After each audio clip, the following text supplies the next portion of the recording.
એટલે આજે આપણે કાલે જ્યાંથી અટક્યા હતા ત્યાંથી પાછા આગળ વધવું છે. ઓછું કોને સંભળાય? તો હવે અમારો અવાજમાં કંઈક કરવું પડશે. બરોબર, તો અહીંયા ધ્યાન આપો. આપણે કાલે કઈ ધાતુ ભણ્યા હતા? મેંગેનીઝ ના ઉપયોગ વિશે વાત કરી હતી, લોખંડ વિશે વાત કરી હતી, તાંબા વિશે વાત કરી હતી. કરી ગયા? બોક્સાઇડ, જમીનમાંથી શુદ્ધ સ્વરૂપે એલ્યુમિનિયમ મળતું ક્યાં સ્વરૂપે મળે છે? બોક્સાઇડ સ્વરૂપે મળે છે. અને બોક્સાઇડ માંથી એલ્યુમિનિયમ મેળવવામાં આવે છે. એલ્યુમિનિયમ નો ઉપયોગ બહુ થાય છે. એનું કારણ એ છે કે એ છે ચળકાટ ધરાવે અને બીજું એને કાટ નથી લાગતો. હજી આપણે લોખંડની કોઈ વસ્તુ લાવીએ તો એ કદાચ કાટ લાગે છે, એ એનો વીક પોઈન્ટ છે. એટલે આપણે જો લોખંડના બારી બારણા કદાચ લાવતા હોય તો આપણે એને કલર કરી નાખતા હોય, કાટ ન લાગે એટલા માટે. હા કે ના? આજે જે આપણે પોઈન્ટ ભણવો છે, જે ખનિજ ભણવું છે એ છે સીસુ. હું સીસાના ગુણધર્મ અને એના ઉપયોગો અને એના પ્રાપ્તિ સ્થાન. એક પ્રકારનું ખનિજ. સીસાનું મુખ્ય ખનિજ ગેલેના છે.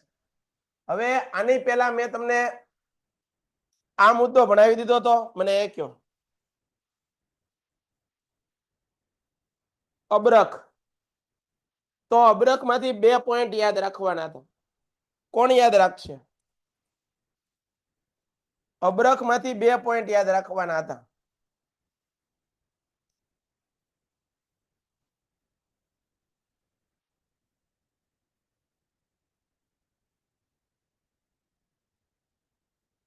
અબરખના ઉત્પાદનમાં લખો.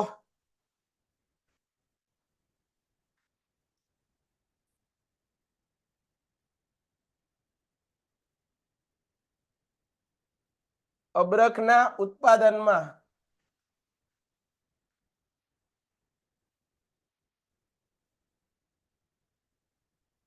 પ્રથમ ક્રમે વિશ્વમાં કયો દેશ છે?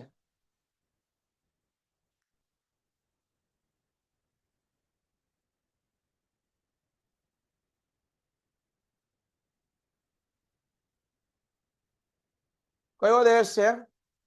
ભારત. આગળ. કાચી ધાતુઓ પરીક્ષામાં પૂછે. એલ્યુમિનિયમની કાચી ધાતુ કઈ?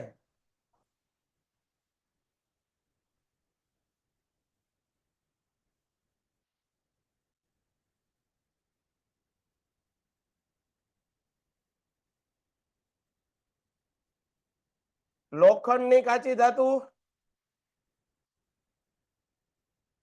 ભણી ગયા. ઈ એનું બીજું નામ છે ભાઈ.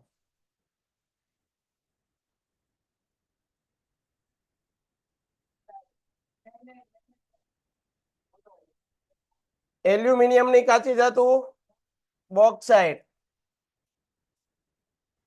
આ પરીક્ષામાં પૂછાય છે એટલે લખાવું ભાઈ. લોખંડની કાચી ધાતુની અંદર હિમેટાઇટ, મેગ્નેટાઇટ,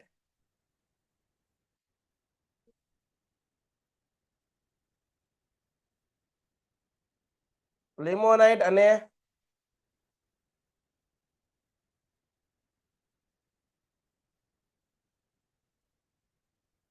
સીસાની કાચી ધાતુ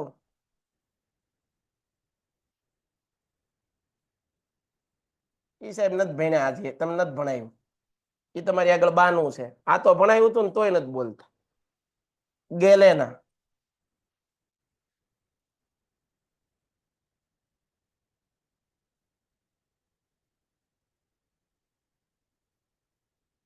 હવે ભારત અબરખના ઉત્પાદનમાં પ્રથમ ક્રમે છે.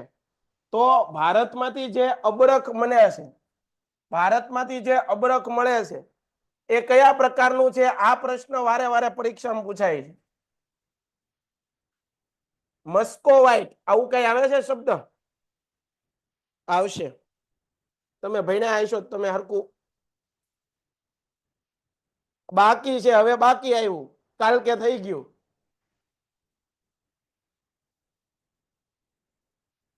જો ભારતમાં મસ્કો વ્હાઇટ નામના અબરખનો વિશાળ જથ્થો મળે. ભારતમાંથી જે અબરખ મળે એ કયા પ્રકારનું મળે છે? એક પ્રકારનો પ્રકાર છે અબરખનો. સમજાય છે? લખી નાખો અહીંયા.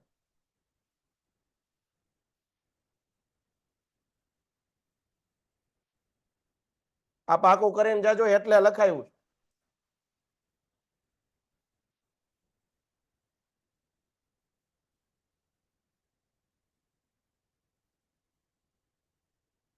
ક્લિયર છે?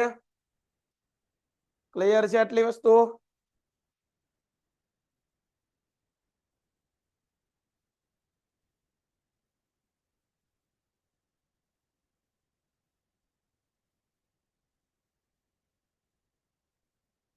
જો ભાઈ આમાં અમુક અમુક લોકો છે ને એ રફ નોટમાં લખે છે, પણ રફ નોટમાં લખશો ને તો એ રફ નોટ તમારી પસ્તીમાં વહી જાય. પણ ફેર બુક હશે તો જે વિષયનું ભણાવતા હોય અને એના અગત્યના મુદ્દા હોય એ વિષયની ફેર બુકમાં લખવા જોઈએ. તમે સમજો છો? ફેર બુકને તમે પસ્તીમાં જવા દેશો નહીં. રફ નોટ તો પૂરી થાય એટલે તમે ઘા કરી દેવાના, પૂરું થઈ ગયું. એ કાંઈ કોઈ રાખે નહીં. તો બને ત્યાં સુધી જે વિષય હોય, દાખલા તરીકે વિજ્ઞાન હોય તો વિજ્ઞાનના અગત્યના મુદ્દા હોય ક્યાંની બુકમાં લખવાના? વિજ્ઞાનની ફેર બુક. સમાજની બુક બનાવી હોય તો સમાજની બુકમાં. મેથ હોય તો મેથની. પાકું? સમજાય છે? તો આ વસ્તુ આપણે કરી. આગળ જુઓ. સીસાની મુખ્ય ખનિજ ગેલેના છે. સીસુ મુલાયમ પરંતુ વજનમાં ભારે ધાતુ છે. તેનું ગલનબિંદુ નીચું હોવાથી સહેલાઈથી પીગળાવી શકાય છે. તેનો ઉપયોગ મિશ્ર ધાતુ, ફ્યુઝ, સ્ટોરેજ બેટરી, શસ્ત્રો, કેબલના રક્ષક નળીઓ, તેલિયા રંગ એટલે કે ઓઇલ પેન્ટ, કાચ, રબર વગેરે બનાવવામાં થાય. હવે જે આ બધી દિવાલ આવે છે ને ઓઇલ પેન્ટ હોય, દિવાળીની અંદર આપણે ઘરે સાફ સફાઈ કરતા હોઈએ તો પેલા તો ઓલો ચૂનો કરતા. દિવાળી આવે કે કઈક લગ્ન પ્રસંગ હોય તો ઘરે શું કરતા? ચૂનો કરે. આપણે ફોડેલો ચૂનાની પ્રક્રિયા ભણવાની આવે તમારે. તો એ ચૂનો ખાલી ભીતરે રંગી દે, સફેદ ઘર કરી નાખે એટલે રંગ થઈ ગયો. હવે તો જે કલર આવે છે બધા રંગ એ બધા બહુ મોંઘા મોંઘા આવે અને પ્લાસ્ટિક પેન્ટ આવે, આખું ઓઇલ પેન્ટ. એની અંદર તમે બ્રશથી ખાલી આમ ધોવો તો એ દિવાલના કલર જાય નહીં, આવા રંગ આવે. સમજાય છે? પણ કેવા હોય? મોંઘા. કેટલાના હોય મને નથી ખબર. પ્રાપ્તિ સ્થાન ભારતમાં સીસુ મોટા ભાગે રાજસ્થાન, આંધ્રપ્રદેશ, તમિલનાડુમાંથી પ્રાપ્ત થાય. પશ્ચિમ બંગાળ, મધ્યપ્રદેશ, ઉત્તર પ્રદેશ, ઓડિશા, મહારાષ્ટ્ર, મેઘાલય, સિક્કિમ જેવા રાજ્યોમાં પણ સીસુ મળે છે. આપણે કઈ યાદ રાખવાનું છે?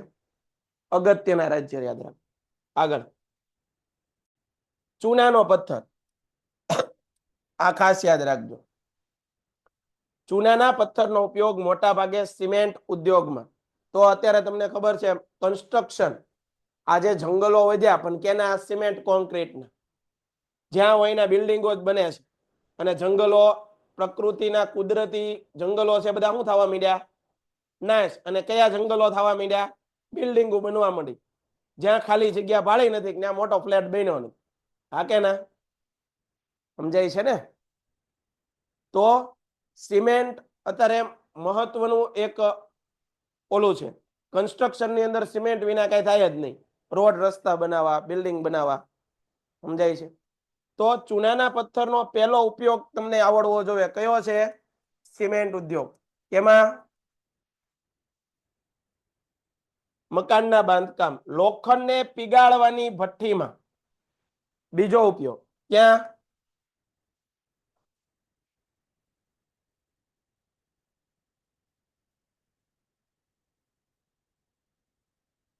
આવા ટૂંકા ટૂંકા પોઈન્ટ યાદ રાખવાના. આ ઉપરાંત કાચ, કાગળ અને રંગ આ ત્રણેય ભેગું રાખવાનું. પેલો પોઈન્ટ હું ચૂનાના પથ્થરનો ઉપયોગ ક્યાં? સિમેન્ટમાં. ઉદ્યોગમાં, મકાન બાંધકામમાં. બીજો ઉપયોગ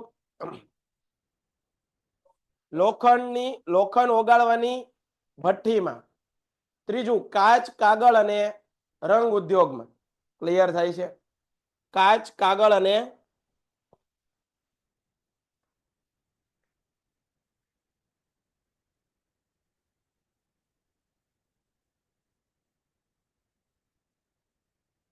ખાંડના શુદ્ધિકરણમાં. મને આજે સવારમાં પૂછ્યું કે સાહેબ ખાંડના શુદ્ધિકરણમાં કેમ વપરાય ચૂનાનો પથ્થર? હવે જુઓ, શેરડી હોય, શેરડી, ખાંડ શેમાંથી બને? શેરડીમાં. આપણે કૃષિ ભણતા હતા એની અંદર શેરડી પાક આવ્યો ને ભણ્યું હતું કે જ્યાં વરસાદ વધારે થતો હોય, શેરડી વધારે થતી હોય, ત્યાં જ તે ખાંડ બનાવવાની ફેક્ટરી હોય. ઉત્તર પ્રદેશને ખાંડનો પ્યાલો તરીકે ઓળખાય, આવું ભણાયું.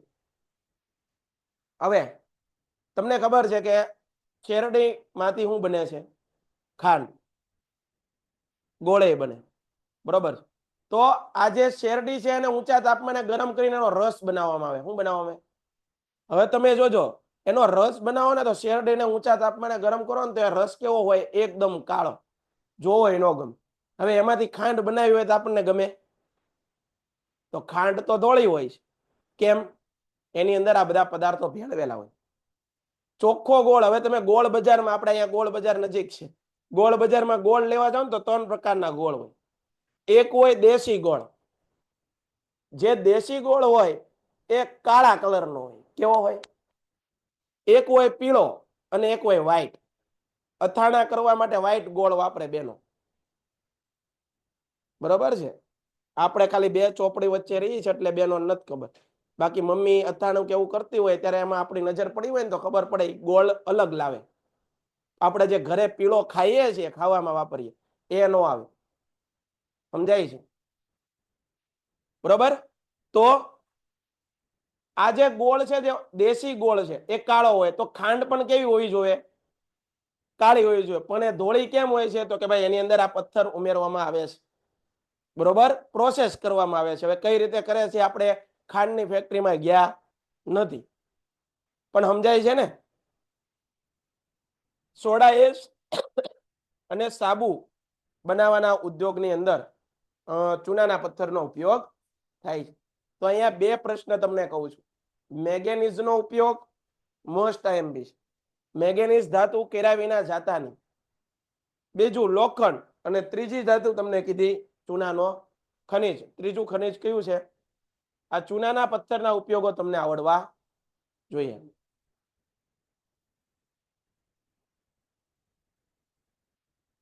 ભારતમાં 70% ચૂનાનું ઉત્પાદન કરતા રાજ્ય આંધ્રપ્રદેશ, રાજસ્થાન, મધ્યપ્રદેશ, ગુજરાત અને તમિલનાડુ છે. આ ઉપરાંત બીજા પણ રાજ્યો છે, છત્તીસગઢ, કર્ણાટક, મહારાષ્ટ્ર, હિમાચલ પ્રદેશ, ચૂનાના પથ્થરના ઉત્પાદન કરતા અન્ય રાજ્યો. ગુજરાતમાં જુનાગઢમાં, પોરબંદરમાં, જામનગરમાં, કચ્છ, અમરેલી, ખેડા વગેરે જિલ્લામાં ચૂનાનો પથ્થર મળી આવે. બનાસકાંઠા, મહેસાણા, સાબરકાંઠા, વડોદરા, પંચમહાલ, ભરૂચ, નર્મદા, સુરત અને ભાવનગરમાં, રાજકોટમાં વગેરે જિલ્લામાં પણ આ ચૂનાના ખડકો મળી આવે છે. હવે જુઓ, સંચાલન શક્તિના સંસાધનોનું વર્ગીકરણ સમજાવો. આની પહેલા આપણે જ્યારે ધાતુ આખો ખનિજનો પાઠ શરૂ કર્યો ત્યારે એક કોષ્ટક આવ્યું હતું, ખનિજોનું વર્ગીકરણ. કેટલાને યાદ છે? ખનિજોનું વર્ગીકરણ કેટલા પ્રકારે કર્યું હતું? 3 પ્રકારે. ધાતુમય ખનિજમાં પહેલી કેટલા પ્રકારે ધાતુમય ખનિજનું વર્ગીકરણ? 4. પહેલું કિંમતી, હલકી, મિશ્ર અને સામાન્ય ઉપયોગમાં લેવાતી ધાતુ. પછી બીજું અધાતુમય ખનિજ. બરોબર, એમાં કઈ કઈ આવે એ તમારે યાદ રાખવાનું. કયા કયા આવે કયો? હાલો જોઈન કયો. ચૂનાનો પથ્થર, ચોક, અબરખ. પછી એક જણો બોલે, બાકી બધા મારી સામું જોઈને બેઠા.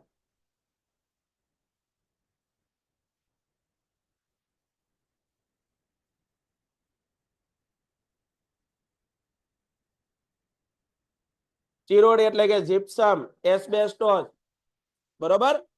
તો આ બધા છે એ આપણે વાત કરી. અને સંચાલન શક્તિ માટે અથવા તો સંચાલન શક્તિના સંસાધનો એવો એક ટોપિક આવ્યો હતો.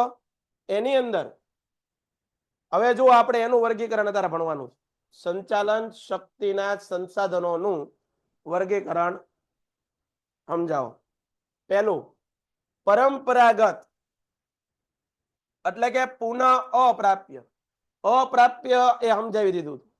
કેમાં સમજાવ્યું હતું? કુદરતી સંસાધન. કેટલાની યાદ છે?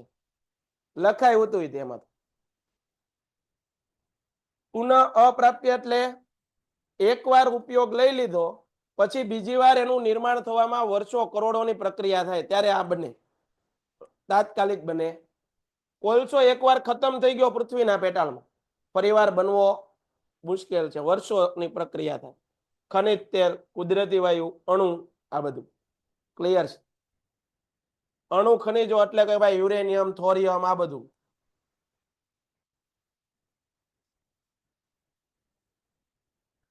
ક્લિયર છે.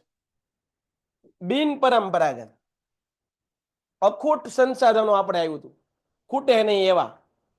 સૂર્યનો તાપ છે, સૂર્યનો પ્રકાશ છે, એ બંધ નહીં થાય. નદીઓની અંદર પાણી ખૂટશે નહીં. વાતાવરણ, હવા આપણે દૂષિત કરી અલગ વસ્તુ છે, બાકી વાતાવરણની હવા ખૂટશે નહીં. તો આ બધા કેવા સંસાધનો છે? પુનઃ પ્રાપ્ય. જળ ઉર્જા, પવન, બાયોગેસ પ્લાન્ટ, ભૂતાપીય ઉર્જા, ભરતી ઉર્જા, દરિયાની ભરતીના મોજા આવે અને જાય એમાંથી જે ઉર્જા ઉત્પન્ન થાય એને શું કહેવાય? ભૂતાપીય ઉર્જા. એ તમને કહું.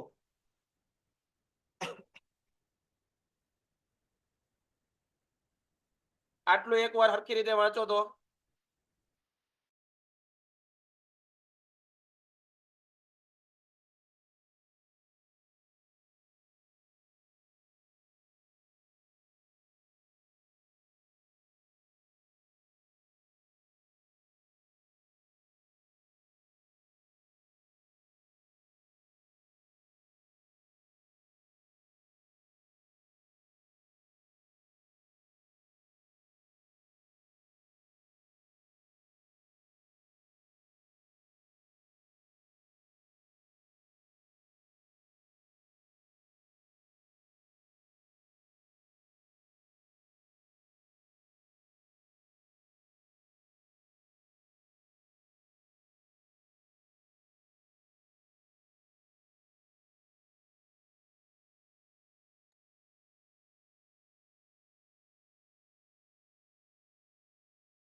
એક જ મિનિટ. જો આ કોણ કે છે? ઝાખું દેખાય છે? એકવાર ભાઈ ફોન રિસ્ટાર્ટ કરીને ફરીવાર કોને કોને ઝાખું દેખાય એકવાર કોમેન્ટ કરો તો. તન્વી મહેતા, સર આ પ્રશ્ન આજે ટેસ્ટમાં હતો તેમાં પૂછાયો હતો. બરોબર, તમારી કોમેન્ટ વાંચી લીધી. હાલો.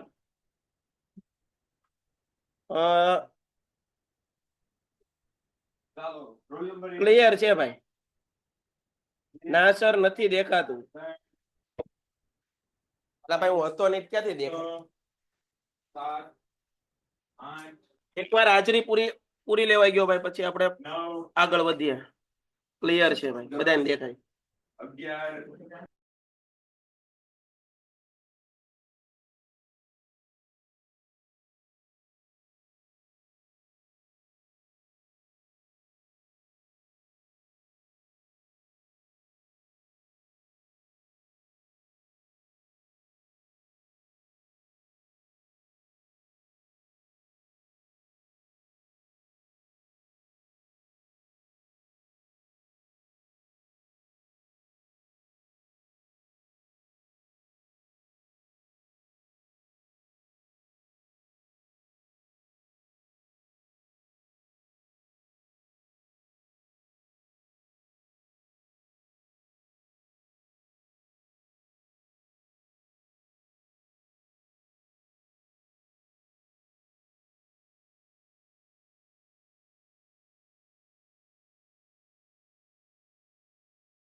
હવે અહીંયા ધ્યાન આપો. સંચાલન શક્તિના સંસાધનોનું વર્ગીકરણ કરવાનું છે.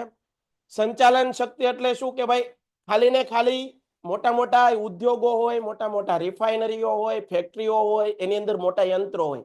આજે આખું જગત છે યંત્રિષ્ટ થઈ ગયું, યંત્રો ઉપયોગ કરતું થઈ ગયું, મશીનગીરી વધી ગઈ, લોકોના કામ ઓછા થઈ ગયા, વધારે કામ કોણે લઈ લીધું? મશીનોએ. આને કારણે બેરોજગારી આપણે ભણતા હતા ત્યારે એક મુદ્દો આવ્યો હતો, ખબર છે કે ભાઈ કઈ બેરોજગારીનું પ્રકારમાં આવ્યું હતું? હાલો મને કયો.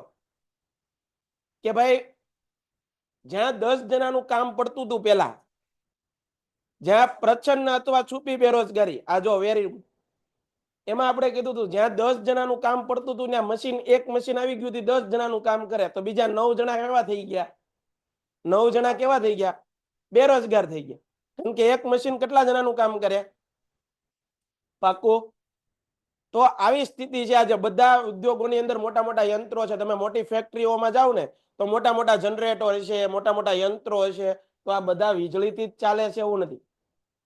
સમજાય છે? બધા વીજળીથી ચાલતા નથી. તો એના માટે અમુક સંચાલન શક્તિનો ઉપયોગ થાય છે. કોનો? કોલસો, ખનિજ તેલ, કુદરતી વાયુ, અણુનો ઉપયોગ કરી ને પણ આ બધા યંત્રોને ચલાવવામાં આવે છે. તો એને શું કહેવાય? સંચાલન શક્તિના સંસાધનો. સંચાલન શક્તિના સંસાધનો બે પ્રકારના છે: પુનઃ અપ્રાપ્ય, પુનઃ પ્રાપ્ય. વ્યાપારિક, વ્યાપારિક એટલે ઉદ્યોગો છે એની અંદર આપણે ઉપયોગમાં લેતા હોય કોલસો, ખનિજ તેલ, કુદરતી વાયુ.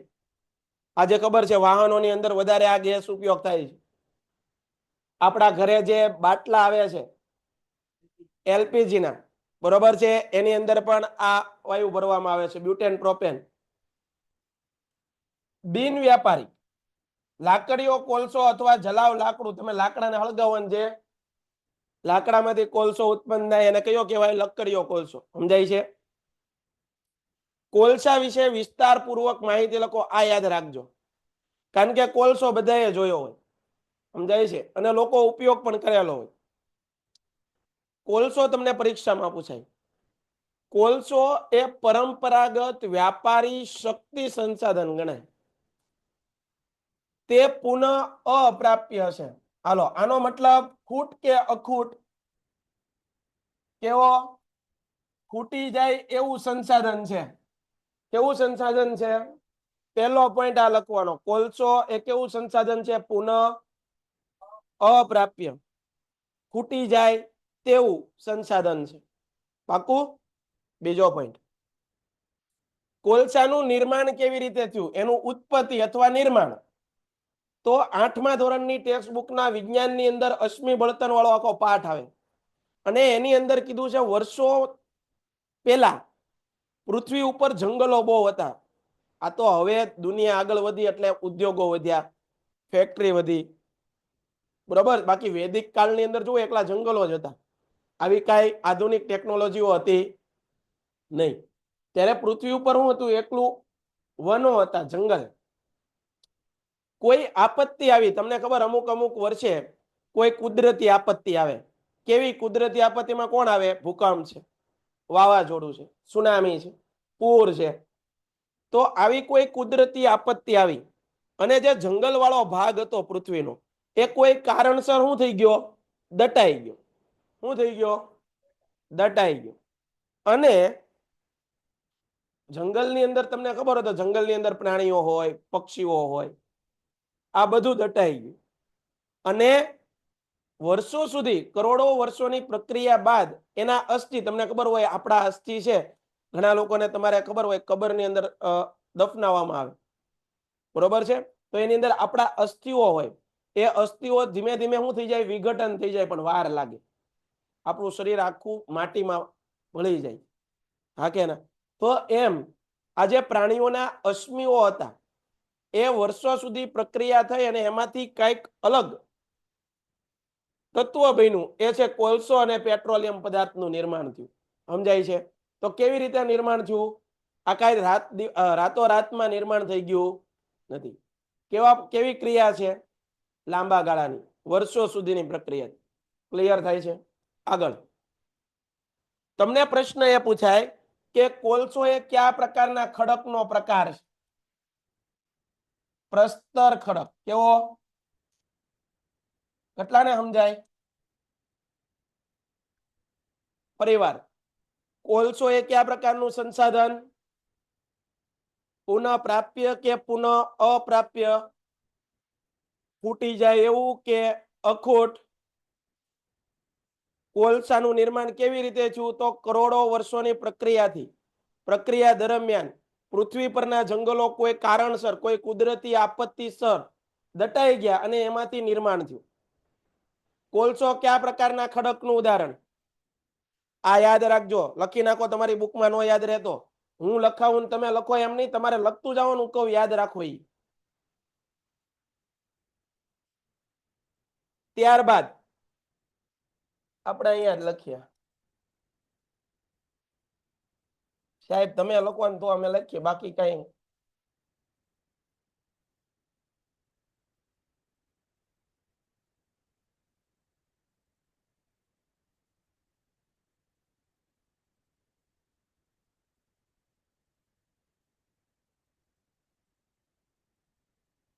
કોલસો, બરોબર.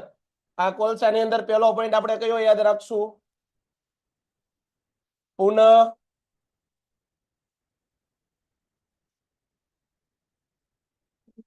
અપ્રાપ્ય. હું આવી રીતે જયારે તૈયારી કરતો ત્યારે હું આવા ટૂંકા પોઈન્ટ યાદ રાખ, લાંબુ નિબંધ પાકો કરતો નહીં, કારણ કે એ આપણું મગજ બહુ ફિટ થતું ને બધું ઘૂસવાઈ જતું.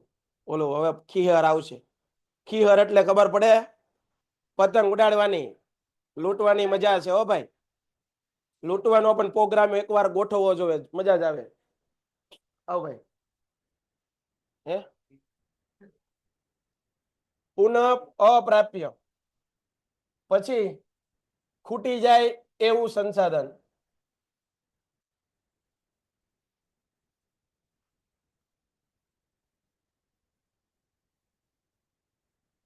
કયા પ્રકારનું ખડક? પ્રસ્તર ખડક.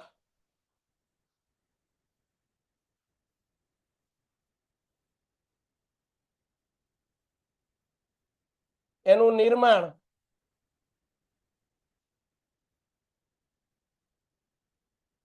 તો હું નિર્માણમાં આવી રીતે રાખતો કે ભાઈ કરોડો વર્ષોની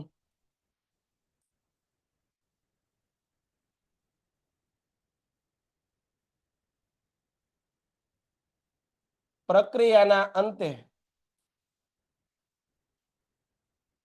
પૃથ્વી પર રહેલા જંગલો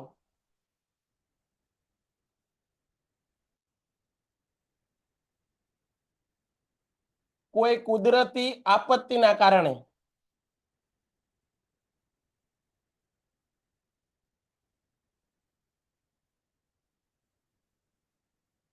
દટાયા અને પરિણામે કોલસાનું નિર્માણ થયું.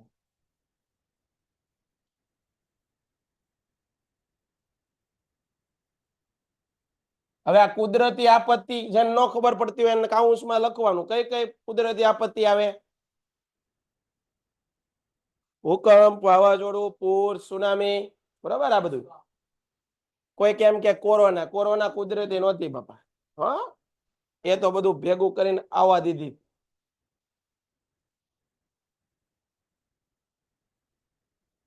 પાકું?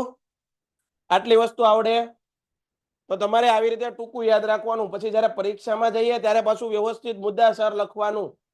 સમજાય છે?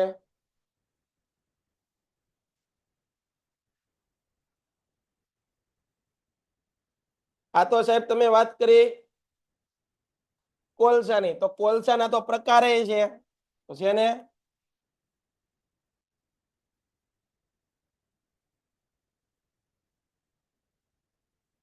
કોલસાના પ્રકાર ભણાવી દઈએ આપણે. ભણવું હોય તો બધું થાય. આ લખાઈ ગયું છે ને ભાઈ?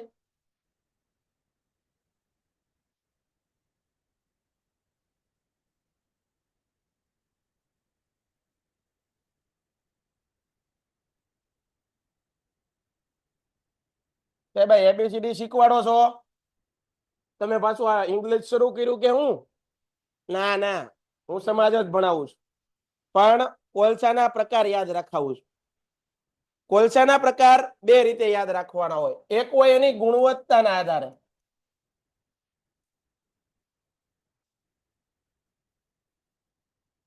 એટલે કે એની ક્વોલિટીના આધારે. એક હોય તો ભાઈ આમ આમ કરે તો આવડે કઈ ને, આવ નથી આવડતું એમ નહીં. ઓલો ભાઈ મારી અમે આમ આમ કરે, આ સાહેબ ને ઇંગ્લિશ આવ નહીં આવડતું હોય. કાર્બન તત્વના પ્રમાણના આધારે.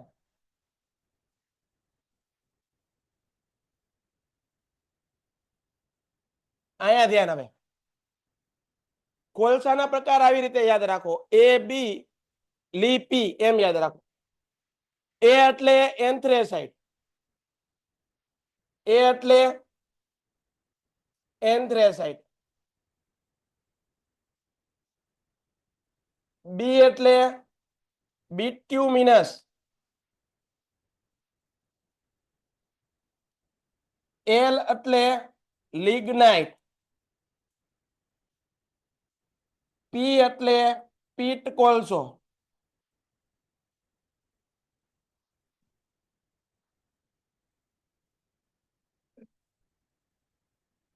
દરેકની અલગ અલગ વિશેષતા. એન્થ્રેસાઇટ સૌથી ઉત્તમ કક્ષાનો,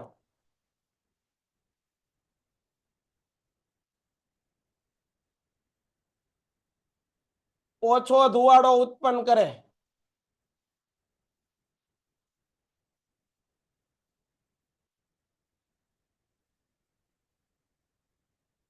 બિટ્યુમિનસ એનથી હલકી કક્ષાનો. લિગ્નાઇટ, આની વિશેષતા હું ભારતમાં સૌથી વધુ જોવા મળે.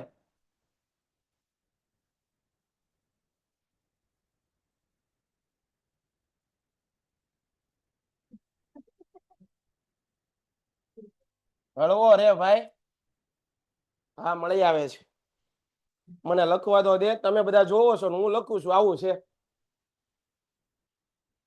તમારી કરતા વધારે મહેનત અમને કરાવો તમે. તમે પાછા જુઓ અને અમને સૂચન આપો કે આમ કરો એમ. આ કળયુગના વિદ્યાર્થી.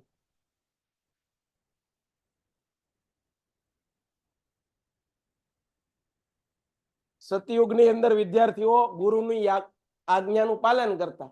અત્યારે ગુરુ આગળ કામ કરાવે કે તમે મહેનત કરો, અમે જોઈએ ને તમને સમજાવીએ. એવું ન હોય ભાઈ, આ તમારી આટલું શીખવાડું છું. અહીંયા ધ્યાન આપો, કોલસાના પ્રકાર એ બી લીપી એવું યાદ રાખો. એ એટલે એન્થ્રેસાઇટ, એન્થ્રેસાઇટ કેવો કોલસો છે? સૌથી ઊંચી કક્ષાનો, મોંઘો હોય. ક્વોલિટી સારી વસ્તુ લ્યો તો પૈસા કેવા દેવા પડે? આમાં ધુમાડો કેવો થાય? ઓછો ઉત્પન્ન થાય. એનાથી નીચે બિટ્યુમિનસ, એ આનાથી થોડોક હલકી કક્ષાનો. એનાથી નીચે લિગ્નાઇટ. ભારતમાં સૌથી વધુ પ્રમાણમાં કયો કોલસો મળી આવે? આપણને કયો પોહાય? આપણને આ નો પોહાય, આપણને આ પોહાય. સિંગ શેકીને વેચતા હોય દાદા લારી લઈને, બરોબર? સિંગ શેકીને દાદા લારી લઈને વેચતા હોય તો ન્યા છે આ એન્થ્રેસાઇટ કોલસો દાદા ન પોસાય, તો લારી વહી જાય બીજા દિવસે. તમે સમજો છો કે નહીં સમજાતું? જોવું જોઈએ ને, વેપારીને પોતાનો નફો જોવાનો હોય. બિટ્યુમિનસ, લિગ્નાઇટ, ભારતમાં સૌથી વધુ પ્રમાણ લિગ્નાઇટ. પીટ કોલસો આ સૌથી નીચલી કક્ષાનો, એટલો હલકો કક્ષો. અહીંયા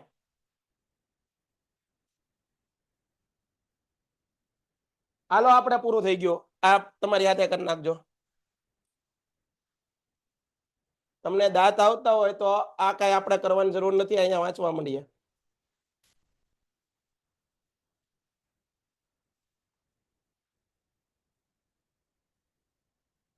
હવે આપણે બોર્ડ વર્ક તમને નથી કરાવવું, બરોબર છે? તમે 10માની ગંભીરતાને હજી નથી તમને બરોબર. આ આપણે ગુણવત્તાના આધારે એના પ્રકાર પાડ્યા. હવે સૌથી વધારે ધુવાડો ઉત્પન્ન કરતો કોલસો કયો હોય છે? તો કયો આવે? પીટ કોલસો. આ પહેલા નંબરનો. કેમાં? ધુવાડો ઉત્પન્ન કરવામાં અથવા કાર્બનનું પ્રમાણ કયા કોલસામાં વધારે હોય છે? સમજાય છે? એના પછી કયો આવે? બીજા નંબરે ધુવાડો ઉત્પન્ન કરતો કયો? લિગ્નાઇટ. ત્રીજા નંબરે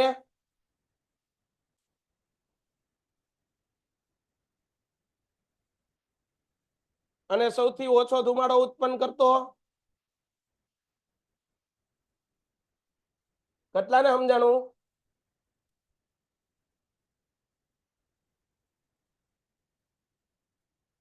તો પરીક્ષાની અંદર ગુણવત્તાના આધારે પરીક્ષામાં પ્રશ્ન પૂછાય કે કાર્બન તત્વના આધારે કોલસાના પ્રકાર પૂછાય.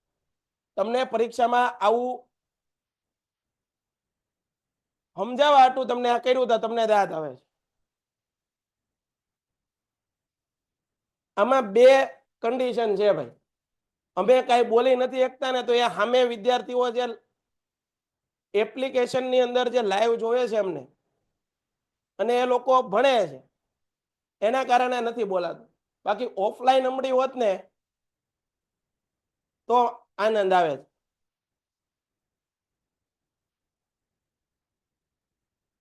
અહીંયા બહેનોને પણ અમુક અમુક ને ટેવ છે દાંત કાઢવાની. અમે નથી જોતા એવું નથી હો બહેનો, અમે બધું જોઈએ છીએ. તમારો નેચર બધાયનો અમે ઓળખી ગયા છીએ.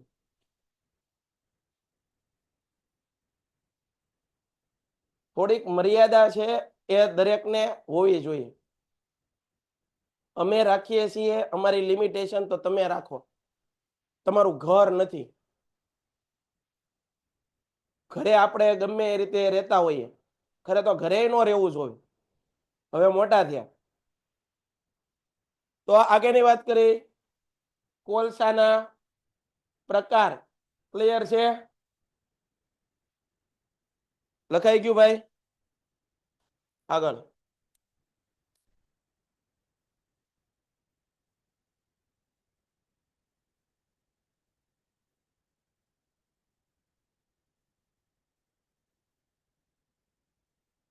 કોલસાનો ઉપયોગ ક્યાં થાય છે? તો કે ભાઈ તાપ વિદ્યુતમાં. ક્યાં થાય છે? તાપ વિદ્યુતમાં. ધાતુ ગાળવાના કારખાનામાં, આગબોટ પરિવહનના સાધનોમાં, ઘરમાં રસોઈ કરવાના બળતણ તરીકે, કારખાનાઓમાં ઉર્જાના સ્ત્રોત તરીકે, કાચા માલ તરીકે, તેમાંથી ડામર, એમોનિયા વાયુ, એમોનિયા સલ્ફેટ, બેન્ઝોલ અને ક્રૂડ ઓઇલ જેવી આડ પેદાશો બને છે આ કોલસામાંથી. પ્રાપ્તિ સ્થાન ક્યાં? તો કે ભાઈ ભારતમાં ઝારખંડ, ઓડિશા, પશ્ચિમ બંગાળ, છત્તીસગઢ, મધ્યપ્રદેશ, જમ્મુ કાશ્મીર રાજ્યોમાં કોલસો મળે છે. બરોબર? આ ઉપરાંત રાજસ્થાન, તમિલનાડુ, અસમ, ગુજરાતમાંથી પણ કોલસો મળે છે. ગુજરાતમાં કચ્છ, ભરૂચ, મહેસાણા, ભાવનગર, સુરત વગેરે જિલ્લામાંથી લિગ્નાઇટ પ્રકારનો કોલસો મળે છે. ક્લિયર છે? સમજાય છે? તો આ વાત તમારે કોલસામાં પાકી કરવાની. આગળ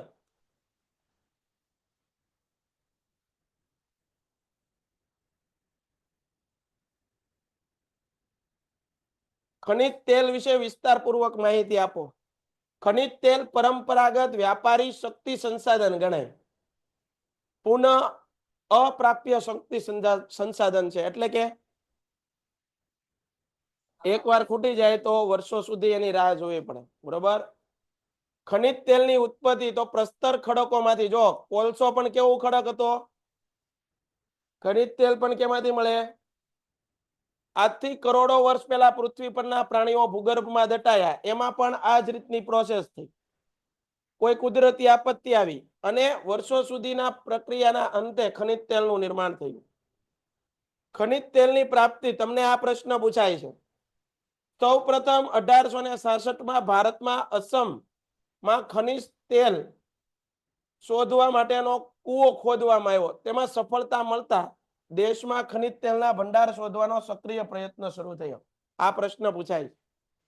1866માં ખનિજ તેલનો પ્રથમ કૂવો ક્યાં ખોદવામાં આવ્યો? કયા રાજ્યમાં? असम। भारतમાં મુખ્યત્વે ખંભાતના આખા અરબ સાગરમાં બોમ્બે હાઈ મેં કાલ વાત કરી હતી બરાબર। ગુજરાત અને અસમમાંથી થોડા પ્રમાણમાં આંધ્રપ્રદેશ, તમિલનાડુ, અરુણાચલ પ્રદેશના વિસ્તારમાંથી ખનિજ તેલ મેળવવામાં આવે છે। ખનિજ તેલ ભંડારોના વિભાગો। ભારતમાં ખનિજ તેલના ભંડારો 5 વિભાગ વહેંચવામાં આવ્યા છે। ઉત્તર પૂર્વના તેલ ક્ષેત્રો આ યાદ રાખવાના। ગુજરાતના તેલ ક્ષેત્રો, બોમ્બે હાઈના તેલ ક્ષેત્રો, કઈ કઈ જગ્યાએ તેલ મળે છે આ ખનિજ તેલ, પૂર્વ કિનારાના તેલ ક્ષેત્રો અને રાજસ્થાનના તેલ ક્ષેત્રો। ઉપયોગ શું? ખનિજ તેલ પરિવહન, વાહનોમાં, ઉદ્યોગોમાં યાંત્રિક સાધનોને ચલાવવા, યંત્રોને બળતણ તરીકે। ખનિજ તેલની આડ પેદાશમાંથી, એમાંથી આડ પેદાશમાંથી શું મળે? પ્લાસ્ટિક રંગો, ઓઇલ પેન્ટ, રંગ રસાયણો, રાસાયણિક ખાતર, વાર્નિશ, લાકડું છે એને ચમકાવવા માટે, આલ્કોહોલ, પેરેફિન, જંતુનાશક દવાઓ, સિન્થેટિક રેસા વગેરે બન્યા છે। ગુજરાતમાં આઝાદી બાદ 1958માં ગુજરાતમાં ખેડા જિલ્લાના લુણેજ ખાતે સૌ પ્રથમ ખનિજ તેલ પ્રાપ્ત થયું। મોસ્ટ આઈએમપી 2 સાલ યાદ રાખો ખનિજ તેલમાં। સાહેબે કીધું 2 સાલ યાદ રાખો, 1866 અને 1958। કાલે લાઈવમાં કેટલા હતા? તો કાલે એક સાલ આવી ગઈ, કઈ? 1958 અને 1958 સાથે એક બાબત યાદ કરાવડાવી હતી, કઈ? હાલો, કેટલાને યાદ છે કાલે 1958 ની સાલ આપણે મેં ભણાવી હતી લાઈવ લેક્ચરમાં? રાતે કેટલા લોકો જોડાય છે? કેટલા લોકો જોડાય છે રાતે જોવે છે? તો ભાઈ સાલ લખી તું નહોતો?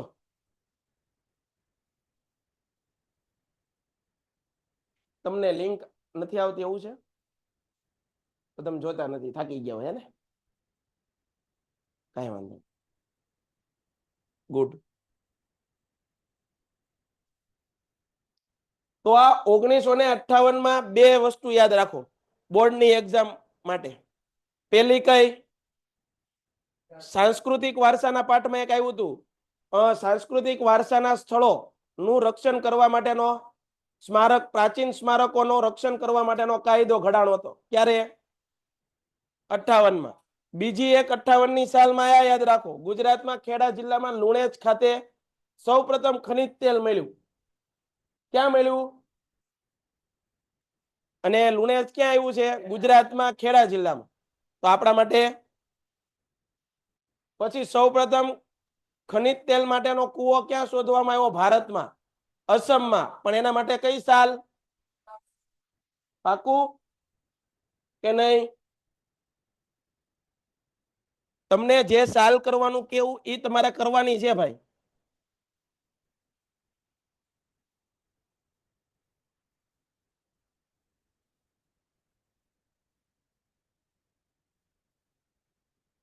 તમે જો નહીં કરો ભાઈ આવું, બરોબર, તમને જે કહેવામાં આવે તમે નહીં કરો તો આ બધી મહેનત એળે જાય છે। તમારે 10મા ધોરણની મહેનત એક જ વાર કરવાની છે, પણ કેવી કરાય? સારી રીતે કરી લેવાય।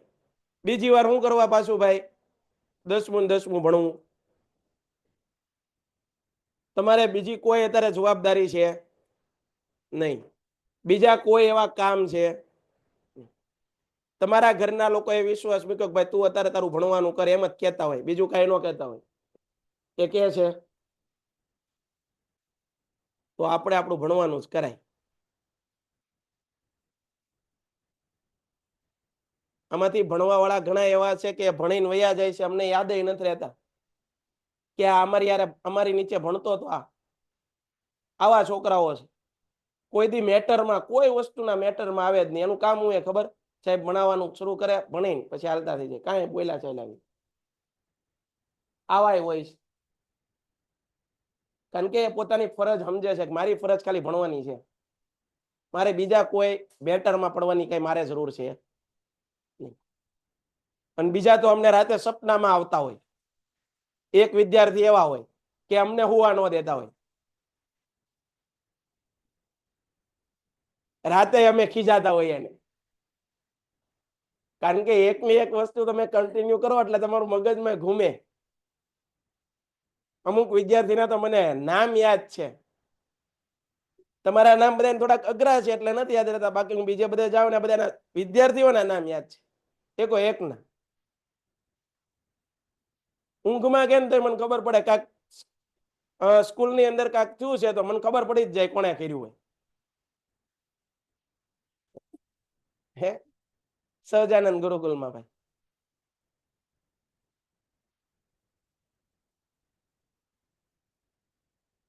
તો અહીંયા ધ્યાન આપી ગયો જો તમે એક વખત.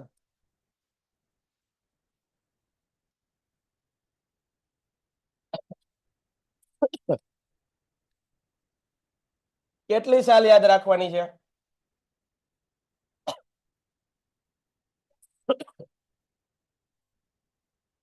સાલની યાદ રાખો. 1910મા ધોરણ વાળાને કઈ સાલ યાદ રાખવાની? 1952, 1958, 1972, 1883, 1866.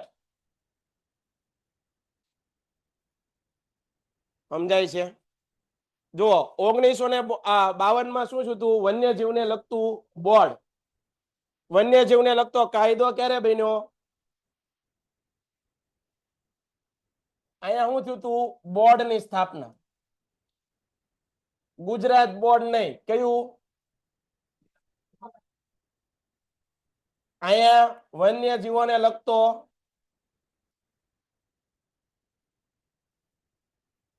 અહીંયા બે વસ્તુ ગુજરાતમાં ખેડા જિલ્લા માં લુણેજ ખાતે તેલ કૂવો.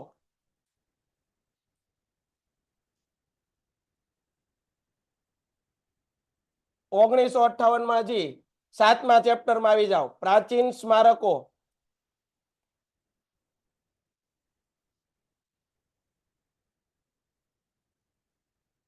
રક્ષણ સંબંધિત કાયદો.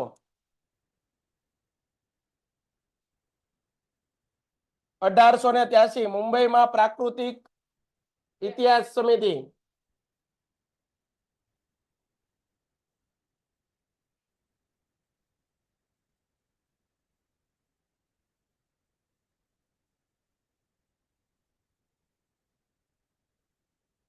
1866 ભારતમાં સૌ પ્રથમ તેલ કૂવો. 1866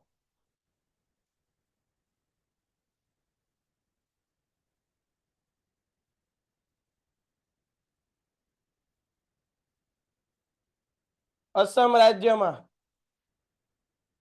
હવે સાહેબ આટલું મોઢે હોય પછી હવે એને ખરા ખોટામાં પૂછવું હોય ભલે ને પૂછે, એને ખાલી જગ્યામાં પૂછવું હોય ભલે ને પૂછે, જ્યાં પૂછવું હોય ને પૂછી લે.